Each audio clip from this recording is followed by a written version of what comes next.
David here with Figboot on Pens, back again with what I would consider to be a very special ink review. What I have for you today isn't a single ink, it's a whole set of inks themed around the book The Wonderful Wizard of Oz. It's from a company by the name of Wearingeul and is the Wonderful Wizard of Oz spellbook set. Wearingeul is based out of South Korea and is a relative newcomer into the ink market, at least being available here on the Western market. They offer many different inks with literary themes. This set is something I've really had a lot of fun playing around with. In the past, I've tested some ink mixing kits, and while interesting, they just really weren't my thing. They worked well, but it wasn't something I found myself getting into. This kit, however, is a bit more straightforward. There are 4 different colors of inks based on characters from the Wonderful Wizard of Oz, as well as 4 complementary colors of shimmer that you add. I've really enjoyed experimenting with this set. Thanks go out to Papier Plume for providing this set for review. There will be a link in the notes below where you can check out this set on their site. It arrives in this very nice box, kind of looks like a book. And inside here you can see are the inks and the shimmers. There is the Cowardly Lion, and he is accompanied with the golden shimmer of Brave. Then there is Dorothy with her silver shoes. This ink set is based on the books, not the movie. In the books, Dorothy has silver shoes, not ruby slippers. There is then the Scarecrow with his brain. And finally, the Tin Woodman with his heart. Now, I will admit that when I saw this name, I thought that it might have been a mistake. I thought that it was the Tin Woodsman rather than the Tin Woodman. But in my research, I found that while he is also referred to as the Tin Man, he is not, in fact, called the Tin Woodsman. That folks call him that by mistake. Tin Woodman is correct. So in the end, I didn't catch an error, but I learned that I myself was mistaken. Oh, and on a side note, the little figurines are not included in the set. They were part of a Wizard of Oz game that we happen to have around the house. Okay, in order to get a closer look at this set, please join me over here at camera 2. Okay, here is the set. I realize that doesn't really fit in the frame, but when you open it up, it has a nice little card in here that explains what you could do. And then here are the inks. And you can see here that there is a regular bottle of, I believe this is 60 milliliter ink. And then there is the glitter. And you can see here that the glitter, let's shake it up. So this is the heart, and so this is kind of a pinkish red. And traditionally that goes with the Tin Woodsman, but you can mix it up. You could make any type of combination that you would like. Okay, so this is what the colors look like. This is Dorothy. It's kind of a dusty blue. And then this is what Dorothy looks like with the silver shoes. So you can see here that it's a little more flat. And then with the silver shoes, you can see that it added a bit of shimmer to that. And then this is what the Scarecrow looks like. It has a bit of, it's a brown with a little bit of shading in there. And then this is what Scarecrow in the brain looks like. Then we have the Cowardly Lion, which is a brown. And Cowardly Lion goes with Brave. Let's see the shimmer in there. Then we have the Tin Woodman, which is kind of a gray. And then Woodman with heart that has that bit of kind of pinkish red in there. But like I mentioned, you can do different things. I thought it would be interesting to experiment. I put Dorothy in here with both silver shoes and heart. So I put 2 different shimmers in one to experiment. And I thought that turned out nice. Then this was a Cowardly Lion with both Brave and silver shoes. And you can see that that, again, turned out nice. I thought that the shimmer wasn't excessive. And then here's one, which was Dorothy with heart. And this was my favorite combination, was putting the heart with Dorothy and having the kind of that pinkish reddish sheen on that on the blue ink. I thought looked really nice. But then also what's neat is you're not necessarily limited to add this sheen to just these inks. I thought it would be interesting to add some to some Konpeki. So this is Konpeki with silver shoes. So I've just turned Konpeki into a shimmer ink, and I thought that turned out really, really nice. This is what the different colors look like on a 52-gram Tomoe River paper. This is the Dorothy, and this is with all of the traditional shimmers to it. Then we have the Tin Woodsman and the Scarecrow, and then the Cowardly Lion. Did I say Tin Woodsman? Yes, I did. So Tin Woodman. And you can see that the shimmer is really nice on that as well. Oh, something interesting is I decided to do a sample of just the shimmer. And as you can see here, that it really doesn't set into the paper. You can just smear it around and get shimmer all over your fingers. So I thought it was interesting that the shimmer doesn't necessarily set into the paper. You need the ink in order to do that. So just so you can see a little bit behind the scenes, these are my ink samples. This is a little test tube vial holder, which really works well to hold these samples. And I created all of the different color combinations. And as you can see here, so this is like Dorothy with these silver shoes. You can see the silver here at the bottom, and we shake that up. And then it's inside. And so I created all the different combinations. We won't create a combination right now, but I just thought you'd enjoy seeing it. This one was the Dorothy and the heart. And so you can see the heart there at the bottom. And as I said, I think that one turned out to be my favorite.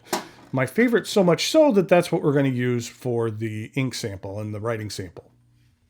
This is what Dorothy and Heart look like on some 52-gram Tomoe River paper. This is with a swab, this is with a smear, and this is with some heavier droplets. You could really see the shimmer come through here in varying stages. You really get that a lot on some very heavy droplets. The interesting thing is that they recommend that the shimmer is a 10-to-1 ratio, or 1-to-10 ratio actually, and it's really nice. They give you these pipettes, which are nice to have as opposed to having to use something of your own. But then also you can adjust that. If you want more shimmer, you can. Or if you want less shimmer, you can adjust that. So it's something that's really cool to play around with. So here we have the Wearingeul Wonderful Wizard of Oz Dorothy plus Heart. This is Rhodia 80-gram paper. Here on the header, I used this Pilot Parallel 2.4 millimeter. The ghosting and bleed, I would say, is relatively low. You can see here, even on the swab application, you could barely see anything there. I'd say that the shade was medium to high, and that the sheen is low and the shimmer is high. Well, really depending on what you add in here. In regard to a writing sample, I thought I'd use some interesting pens. First up is a pen from a brand called Wearingeul, and it is called the Shiyu, S-H-I-Y-O-U. I just love the material on this pen. I understand the company doesn't exist anymore, or they were purchased by another company, or I'm not quite sure the exact story, but it's a very nice pen and a very nice material. So this is the Live in You Shiyu. And this is a fine stainless steel nib. Then next up is a brand new pen from the Turkish brand Kilk, and that would be the Orient. Look for a review of this pen coming up in the very near future. So this is the Kilk Orient. And this is a medium stainless steel nib. And then finally, we have a pen from Pilot, one of my favorite nibs on a Pilot pen, which is the Custom Heritage 912 with the music nib. So this is the Pilot.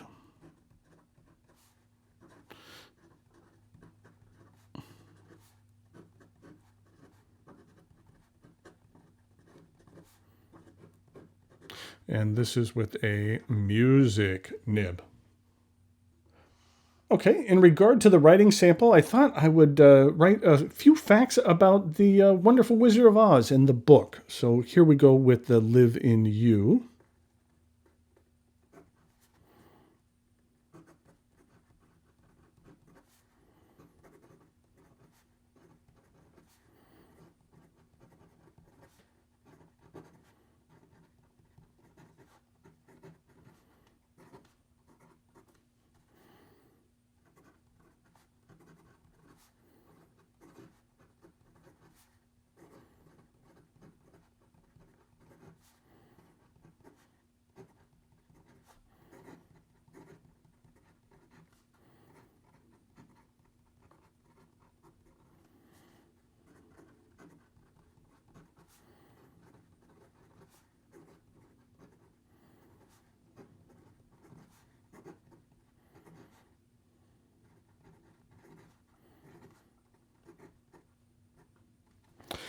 What I said here was L. Frank Baum, the author, came up with the Oz name after looking at his filing cabinets, which were labeled A through N and O through Z. Next up, we have the Kilk.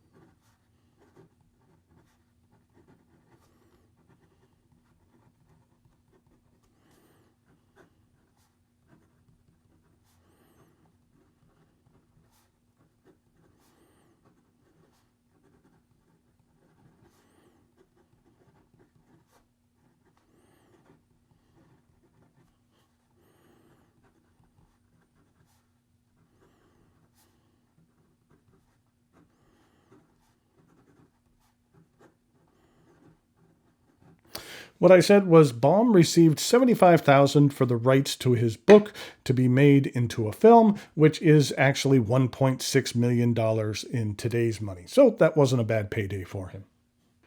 And finally, with the pilot,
what I said here was in the books, Oz was not a dream, it was a real place, and there are multiple books and several adventures of Dorothy. I did say here that the flow was rather medium on this particular ink. It's going to be a bit of a variation depending on how much shimmer you put in there. In regard to drying time, I did find that it dried very quickly, fairly quickly, between the 15 and 30 seconds for the fine and between the 10 and 15 seconds for the medium. In regard to a water test, it doesn't profess to be waterproof, but let's go ahead and put some on here. And while we're doing so, we'll look at some chromatography.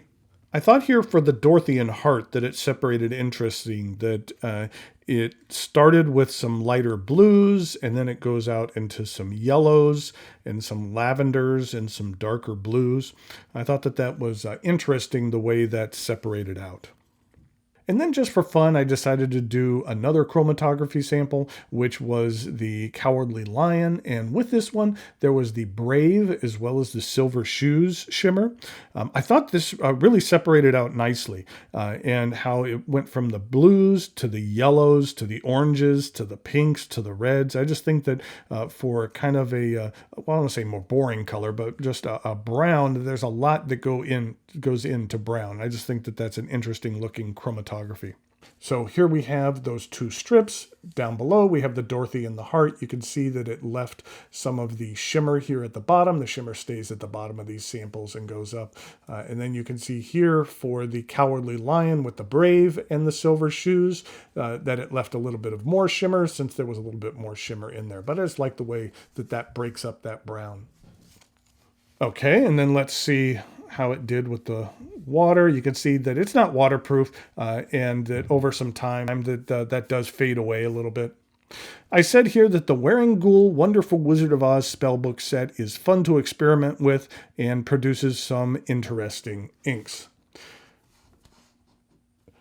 This set is available from Papier Plume. When they sent this set, they actually also sent me a couple of their new wax seals, which look interesting. There is the envelope with the heart in it, and then there is the fleur-de-lis. Almost looks like a crawdad with a fleur-de-lis.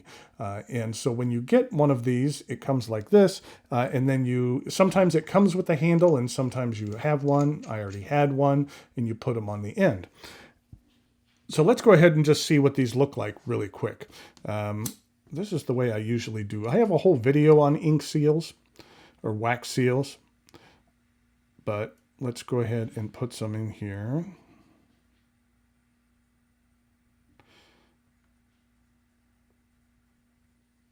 We'll get a nice healthy dose on here.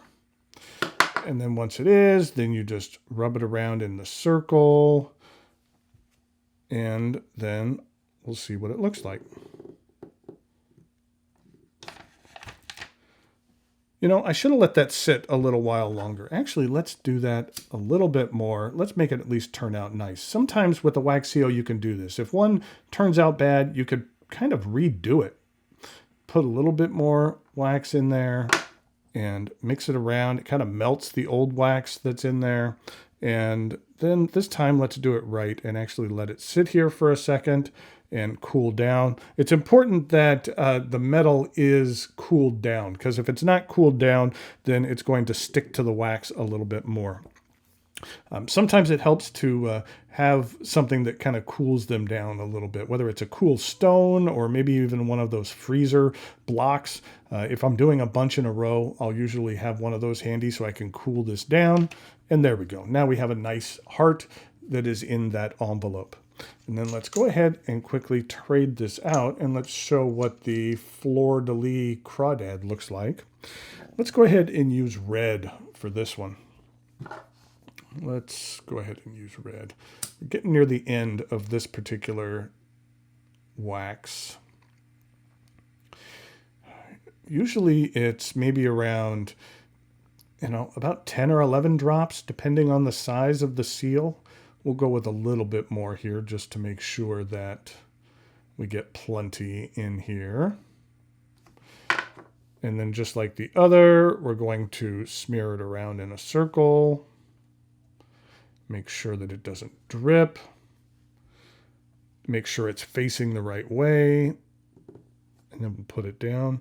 You know what? I end up actually marking mine. I usually put little markers so I know which way is up, so I'm not having to look at the bottom. So I kind of wish that there was a little notch that they put in here or something like that. And it's not just with this wax seal, with just about any wax seal, that kind of helps you orient it, which would be nice. Let's see what this turned out to look like. And it turned out really nice. So there we have the Wearingeul Wonderful Wizard of Oz set, as well as a couple of really cool wax seals. You can check everything out with the links below to the Papier Plume site. Until next time, thanks for watching, and I'll talk to you later.